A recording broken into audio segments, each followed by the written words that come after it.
Hi,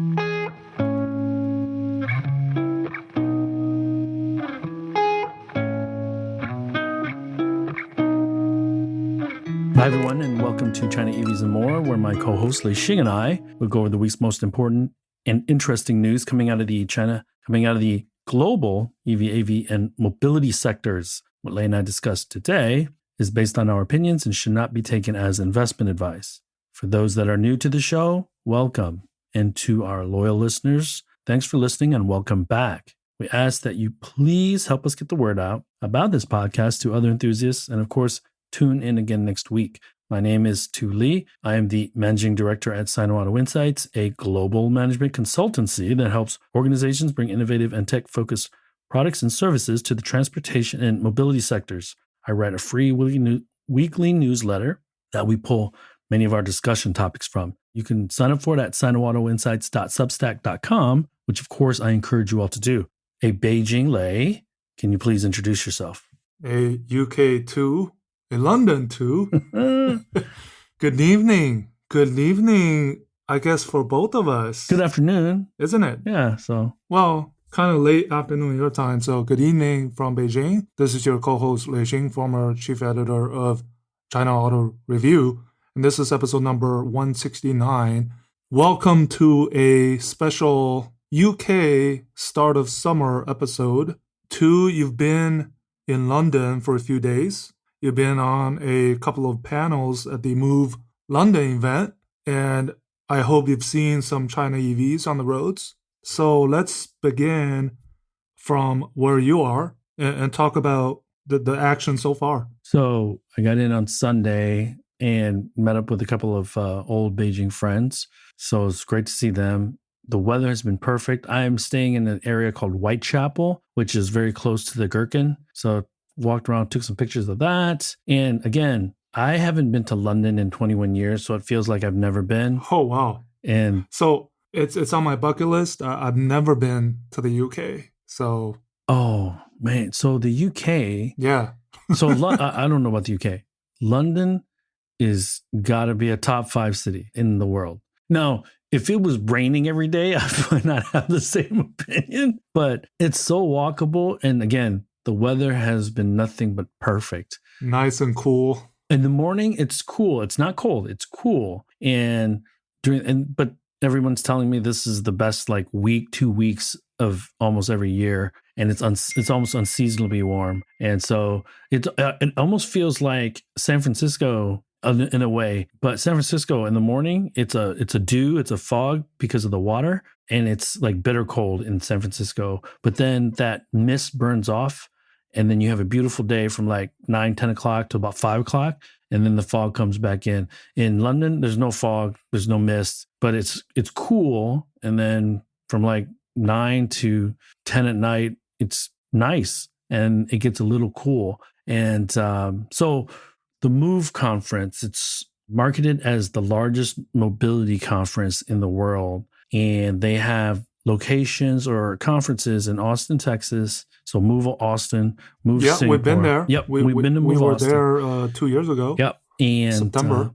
And then London is their signature event. They're a European company, and I was lucky enough to get asked to come and moderate 2 panels. Wednesday was the charging panel, and standing room only for our panel discussion. Maybe it had a little bit to do with me and a lot to do with Andy Palmer being on the panel. He is the ex-Aston Martin CEO, ex-Nissan COO. Nissan. Mm-hmm. And so Daniel Kirchert worked for him, and we'll get back to Daniel in a second. And huge advocate for clean energy vehicles. I didn't know. We've seen some recent tweets. And so, did you ever meet him when back in your media days? No, probably passed by, but never officially, Okay. in the capacity that you met. So I think we've kind of exchanged things on social media and maybe kind of almost like second or third layer know each other. But this was my first time meeting him, talking to him. Super nice guy. And it's quite surprising. He's one of the few that is a motorhead. He's a gearhead.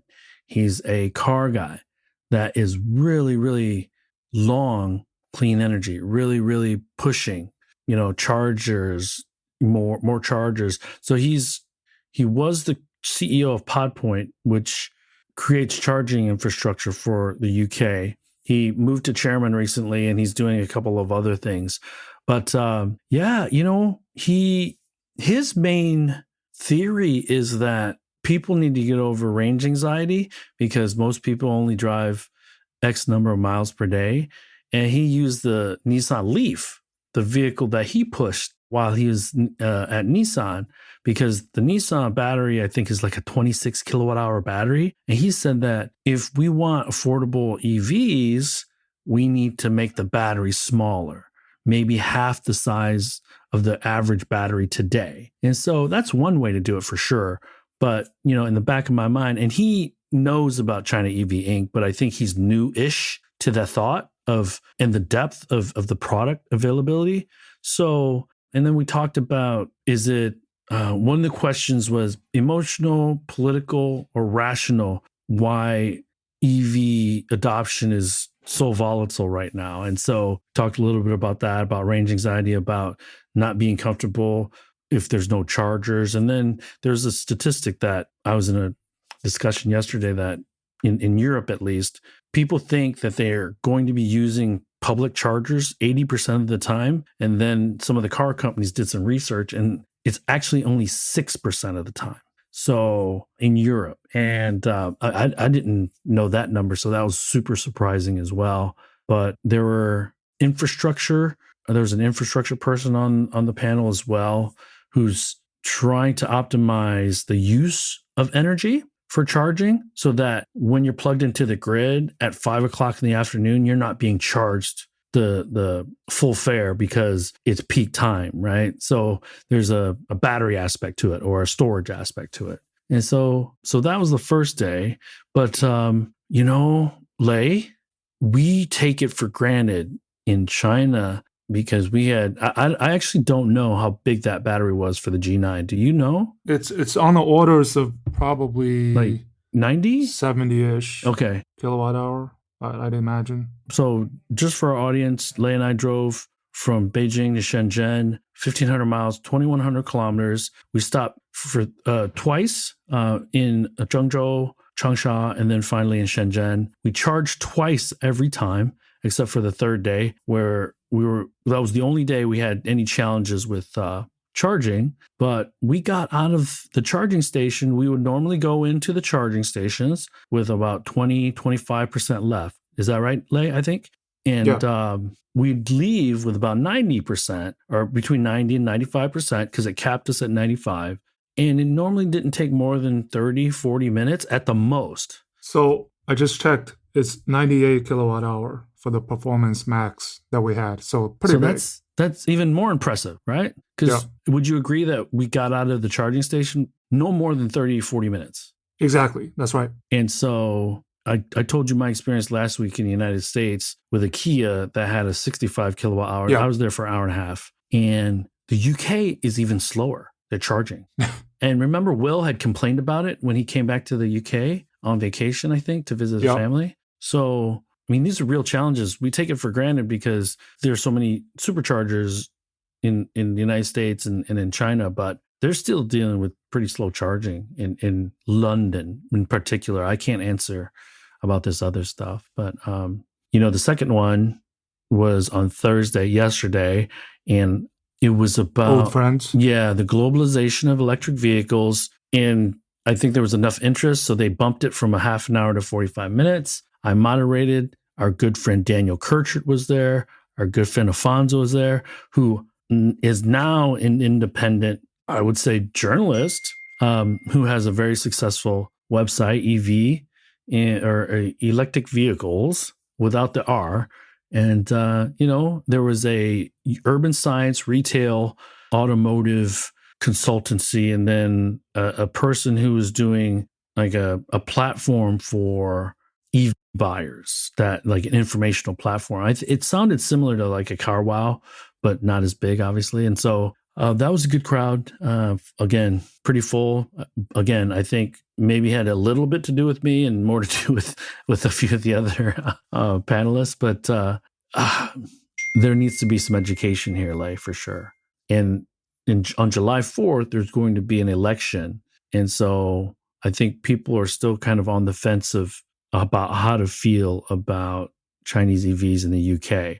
Now, what makes it unique is it's similar to Australia, where the UK doesn't really build that many of its own vehicles. And so they're either going to export them from Europe or import them from Europe or import them from China or some combination thereof. And so we know that currently, although Stellantis surprised a lot of people by rolling off the first Leapmotor C10 yesterday or 2 days ago in Poland, so maybe we'll see Chinese. It's the T03, I believe. Oh, T03. Sorry. So yeah, and the smaller. Yeah, which is good. I mean, it's a kit. They ship the kit. Want that, right? So, yeah. And real start of production is in September, so they're probably going to ramp, and then by the end of this year, they're going to be delivering them to customers, I would assume, as Leapmotor badged vehicles. So maybe that's. I'm actually surprised Stellantis is able to do China speed. Tavares is smiling even more. Ear to ear. He doesn't care now. Yeah, given the current backdrop. So can you tell us what the latest on the tariff situation is between China, the EU, and let's bring in Canada's time too? Well, the latest is we talked about German sausages, and it so happened that the MOFCOM, China's MOFCOM, is just announced its anti-dumping investigation on EU imported pork and pig byproducts. And then second, the most recent chatter. Let me stop you there, Lei. Yeah. Because there's so many pigs in China. I don't know what they're doing importing pork. You and I know there's so many pigs. It's the favorite meat. It's the favorite meat of Chinese. Yeah. So. Yeah. No. The second was the most recent chatter was on. Yeah, I know, cracking me up. On the how far the investigation went, meaning that now there's a few automakers and even a few European automakers in a closed-door meeting had talked about the EU investigation going too far, and trying to extract, I guess, sensitive information. That's been the latest chatter. And I tweeted that MG's design director mocking the 38.1% punitive tariff with some new design. They have a marketing document, right? Yeah, so I mean, I guess you make fun of it. You try to take it, well, on a lighter note. You and I know any way you can, but you and I know that 48% is going to hurt, because guess what? We see a lot from a clean energy side in the UK. Ton of MGs, and MG is pretty popular in Germany too. So if he's not laughing, he's crying. So because that is really going to hurt them. Yeah, especially Mini, right? Which is, we talked about, this joint venture between BMW and Great Wall Motor. Although in the beginning it ought to be for the Chinese market, but the intention was to export it back to the EU. So, but the Chinese government is also pointing their attention at one specific segment. Can you tell the audience what that segment is on the tariff side? High displacement. Stay with us. We'll be right back. Hi, this is Will Haywood, host of All Business, No Boundaries, a podcast where we talk about supply chains and the critical role they play across all kinds of businesses. On this podcast, it's not just logistics, it's the power to break down barriers. That's All Business, No Boundaries by DHL Supply Chain. Listen and subscribe wherever you get your podcasts. Yeah, well, the 25%, the 2.5 liter was also the most recent chatter. Haven't been formally announced yet, but that's a quarter million passenger vehicles of 2.5 liters and above were imported into China last year. Many of them with German logos. Yeah. So not small numbers. So we've said this in past podcasts, but let's create context, okay, Lei? And you correct me on the numbers because I remember these from yesterday's panel discussion. Daniel brought this out. You and I know them. So ABB, Audi, Beamer, Benz, typically between 700, 800,000 units, all three of them, each of them. So it's a third. It's more than it's a third of their sales annually. Okay. Early days, when I first moved to China in 2009, most Chinese people I knew, if they, how 有钱, right? They don't want the Chinese-made BMW. They don't want to make the Chinese-made C-Class. So they buy the German-made, which is more expensive. But now, almost every high runner for the Germans is made domestically. And so when they go high displacement, we're normally talking high-end 5 Series, high-end 7 Series, S-Class, A8s. And so these are their profit machines. They're low in volume, like you said, 250,000, but there could be 20, 30,000 euro of profit for each of these vehicles for ABB. And so this is a real danger. And you know who it hits at the heart of? It's a company that's name starts with a P and ends with a Porsche. So, because they don't make, because, that was their thing, right? We don't make Porsches anywhere else in the world. So it is, and they're already down 40% over the last year in China, 40%. So that's a massive number. And so who do you think has the advantage and who's going to stare and blink first? On this stare down, who's going to blink first? It's tough. I don't know. It's tough, I don't isn't see it? anyone. It's tough. Yeah. I mean, Porsche was on the cusp of getting to 100,000 units in China, and 100,000 units would warrant a consideration of local production. And that's been rumored many, many times over the past. And now the sales are tanking.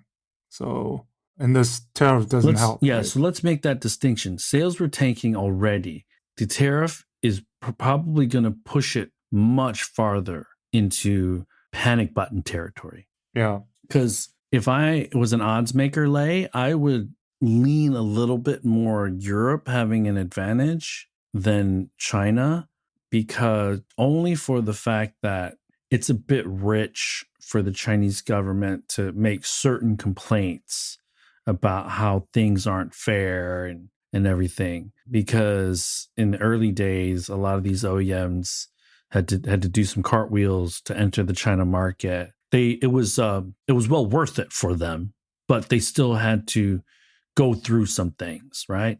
And I heard of this crying out for the EU investigation going too far and touching sensitive information, that SAIC got the 38.1%. Rumored part of the reason is because they didn't cooperate as much in those investigation. I can't confirm that, but right, you see these like Again, debate again, Lei, like it's a bit rich because it is a bit rich, right? So meaning that there's some irony to this. And so the other thing that I wanted to mention was that Canada is now looking at adding tariff. So this is the thing. I'm not really clear, because I asked the panel yesterday, because 50% of Tesla's production comes from China. Is if I import into Canada, is Tesla considered a Chinese company, and do they get the tariff, or is there an exemption? So I'm not sure about all that stuff, like Europe, right? Because they build, but every Model Y, every Model 3, for the most part in Europe in 2023 was shipped from Shanghai. I probably see it as it doesn't matter as long as it's made in China. It doesn't matter who you are. Okay, got it. It doesn't matter if it's Tesla, right? The EU tariff applies to Tesla, made in China Teslas. I didn't complicate it. The freaking EU did it, right? Like, but 17% for BYD, 20% for Geely, 38%. I didn't complicate it, right? So, like, what? So we were kind of talking about that, like, they had to be like surgical about it, and it's the weirdest thing. So, and who is not really saying that much? BYD, because they got away with a slap on the wrist. And they're like, you know what? It's interesting. We'll eat that. Yeah, it's interesting that SAIC and Geely have come out with official statements of the tariff. BYD has not. So it goes back to the slap on the wrist comment that we talked about last episode. It's that non-win-win. It's the non-win-win, yeah. I was late getting on this by like a minute. And here's my tweet right after the show ends. The more and more EU Legacy Inc. and China EV and Battery Inc., the more and more partnership deals they ink together, the further and further US Legacy Inc. seems to get away, or their chances seem to go away from catching up in theoretical terms. That's how I look at that. Yeah. And it's the perfect segue to talk about another Indian-owned UK company, JLR. I'm going to say this real quick, and then you take over. I can't help but think, Lei, this is Ford Chang'an, because JLR is a little bit later, and they get the more difficult joint venture or partner, because JLR is all premium luxury, and Chery is historically not known to be premium and luxury. But please go ahead. Yeah, so JLR, formerly Jaguar Land Rover, they made that strategic change in the corporate name, and then all their nameplates now becoming brands, right? Defender, Land Rover, Jaguar now become separate brands rather than models. So JLR is the new corporate name, and they've had this joint venture with Chery for 12 years. And during those 12 years, the Chery JLR joint venture has been at best mediocre. So it wasn't great. The performance wasn't great, but they survived. And now they just made this announcement 3 days ago, bringing back the Freelander nameplate as a brand, which will use Chery's EV platform on a series of products, first to be produced at the joint venture for the Chinese market, potentially going forward exporting to other markets. So I tweeted that this is following, the Stellantis, Leap, Volkswagen, Xiaopeng, SAIC, Audi, another one of these what I call the reverse JVs, where now the Chinese partner is bringing the technology to the table. Oh, rather than before. Just today, Lei, Rolls-Royce and CATL. Did you see that? Well, the Rolls-Royce is the other Rolls-Royce, not the Rolls-Royce cars. Oh, it's not? Okay. Are you sure? No, it's the engine. I think it's the other one. So I thought that for a second. I was like, you can't be. Still relevant. Yeah, sure. But let's say this, because there was an article about the EU looking at these tariffs forcing these partnerships. These partnerships are already happening. Okay. And this should just confirm that most European legacies have looked themselves in the mirror very objectively and finally admitted that they can't do it alone. They can't compete. They can't build the technology and the culture and the know-how in the time that's needed with the capital that's available. Okay. And what's important to note, and you tell me if you've heard anything different. Before Stellantis acquired the 20% stake in Leap Motor, I had heard Leap was a mess. And, XPeng I heard is pretty well managed. It's just that, they're making rash decisions on some stuff and product decisions that are head scratchers, but the team seems to be okay. Leap Motor I heard was not great. And so there's no guarantee that any of these work out. So. And the same applies to the JLR Chery move. To be honest, the JLR corporate, Jaguar Land Rover, is facing the same problems that every other foreign automakers are facing in China. They're becoming irrelevant. So if they don't do it, if they didn't make this move, they become irrelevant. If they made this move, at least they give it a try and maybe have a chance. But that chance is pretty slim. But they have to try, which is try what the other ones have tried. No guarantee for success. And Jaguar is effectively zero in China right now. The irony about it's not of the premium brands is not often talked about. But the weird thing, maybe Land Rover a little bit. Yeah, I mean, Range Rover could do no wrong for several years, and then they made too many derivative brands from the Range Rover nameplate, and then Chinese consumers got confused. Sales went down. They simplified things, and now sales have gone up again. Range Rover, also the. Go ahead. No, I was just going to say the same problem that you talked about earlier of this 25% tariff. The more premium Land Rover models that these two hauls used to buy are imported. Over 1 million RMB models, same thing.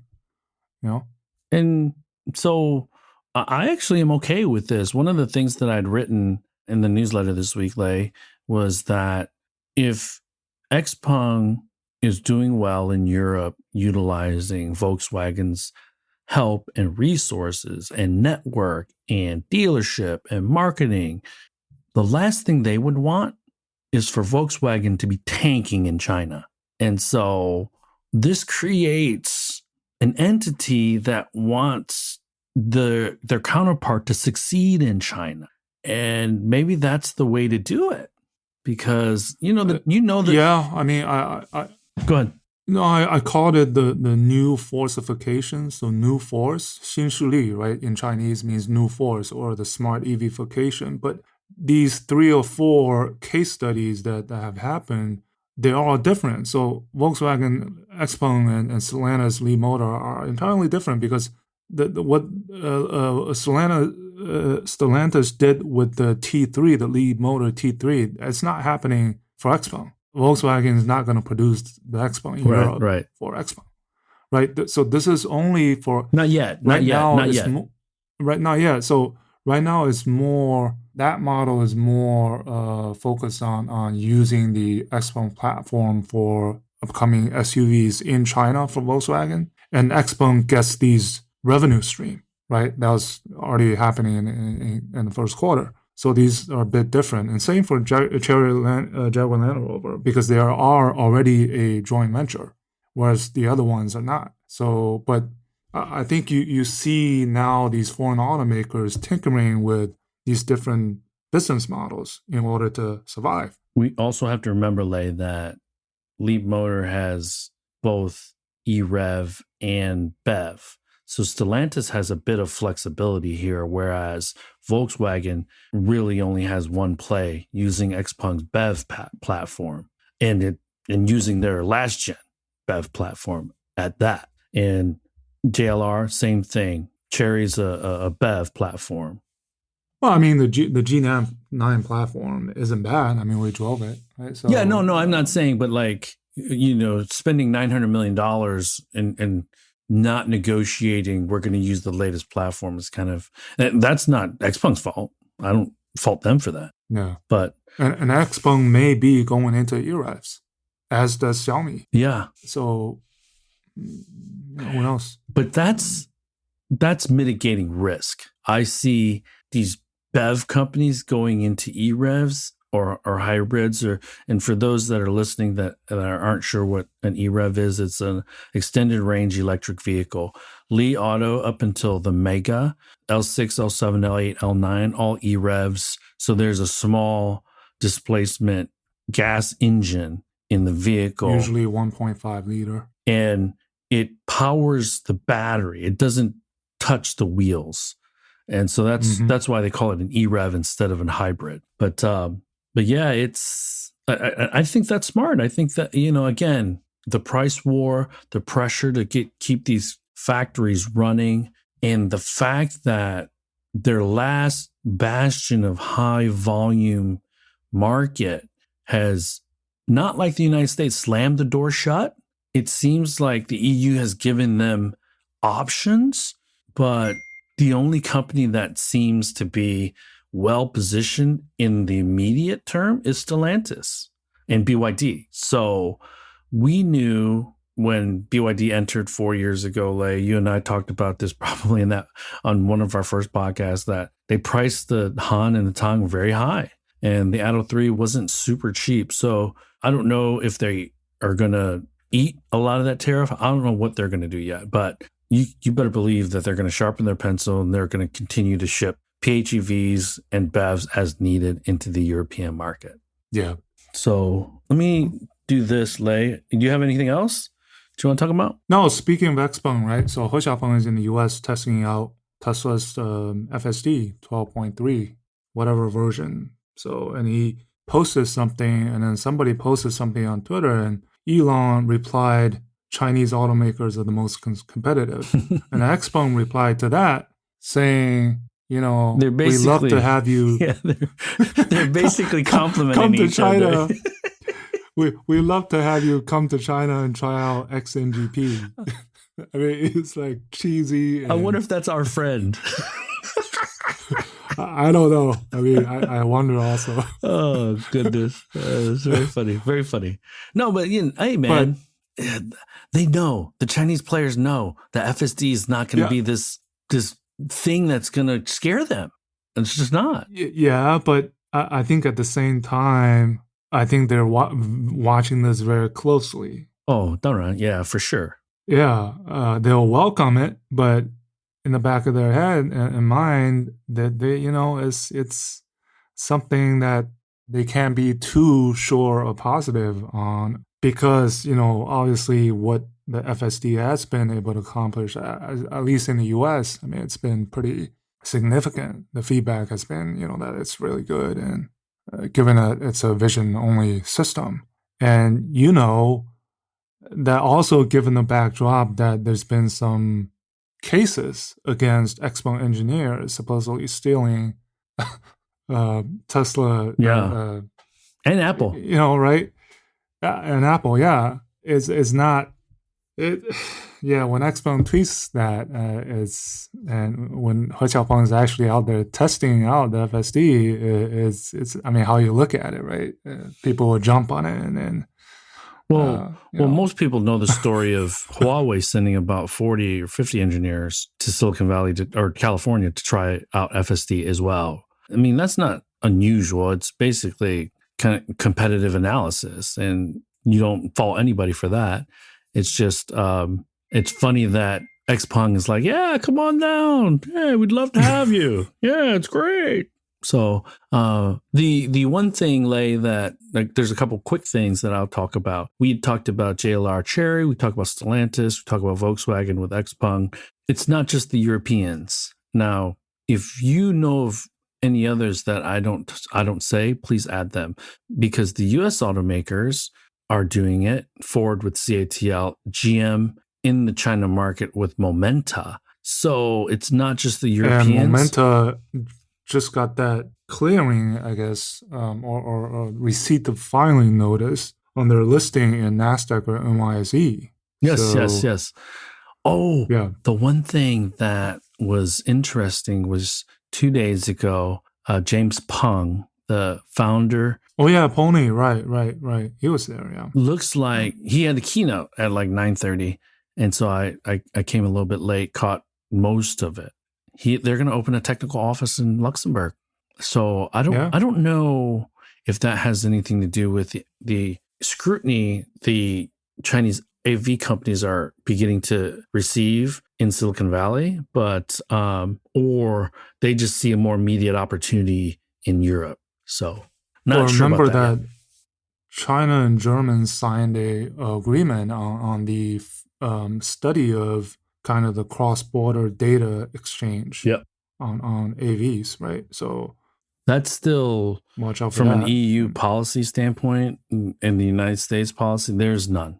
I think both governments are really studying what the best way to ensure the data isn't transferred overseas, it isn't utilized in some nefarious way. So I think in 2024, you will get a much brighter spotlight on that as you start to see more and more Chinese EVs in the EU market. And the next president is elected in January. What else did I have? Did I have anything else? No. First of all, were there any other American and Chinese tie-ups that? No, I can't think of anything else. No. So let's do this. Let's open the room up. If anyone has any questions or just wants to post it in the chat or the comment section, you can do that or raise your hand. Jerry, what's going on, man? It's good to see that you're listening. Hope you're well. Wondering, are you in Thailand? Just give me an okay. It's late in Thailand too. But, any surprise about Fisker filing for bankruptcy, Lei? Well, I'm just sad that our first Max episode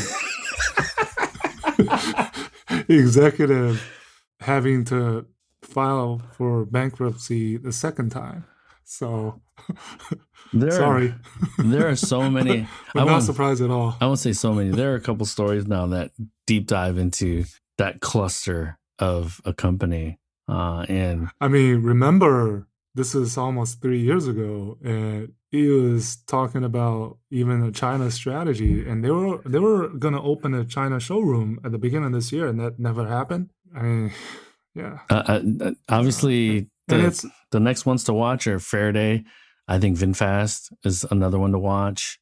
And it's also really bad reputation for, likewise for ArcFox, who both ArcFox and Fisker, they're using Magna Steyer's production assets or capabilities. So Magna Steyr has a reputation for contract manufacturing, but I think it's ICE vehicles. And they produce the G-Class, right? Yeah, Some of the BMWs, Jaguars, right? So, but there hasn't been a contract manufacturer that has been able to successfully. Well, I take that back because Lordstown had its own set of issues, and Fisker has its own set of issues. So it was probably more of a capital and a management challenge than an actual inability to produce and manufacturing expertise challenge. So I mean, the U.S. EV startup space now is really getting thin, right? FF is kind of like their 98th life. Rivian's okay, I guess. Lucid, I don't know. Rivian seems to have a second win because of the positive feedback from the R2 and the R3. And so the cool thing here at the MOVE conference, Lei, was that there were a number of charging companies, which tells me that charging manufacturers building chargers is going to get commoditized pretty quickly. I think in Europe, especially in Germany, maybe in quite a few other countries as well, it's not about the charging, it's not about the chargers, but really the red tape of getting the approval. Yeah. That's been what's holding back part of the equation, chicken and egg problem. I took an Uber last night from my dinner to my hotel and was in an MG, I think it was E4? So MG4 EV. MG4, yeah, EV, that's right. MG4 EV. That was nice. Very simple, but it probably had less than 1,000 kilometers on it, but no issues. I was like, and then the person I was sitting next to, he's British, and he said he bought an MG, and he's been super happy with it. So I think we just put to bed that these cars aren't competitive. They're more than competitive. I think Daniel had kind of keyed in on that messaging a little bit as well.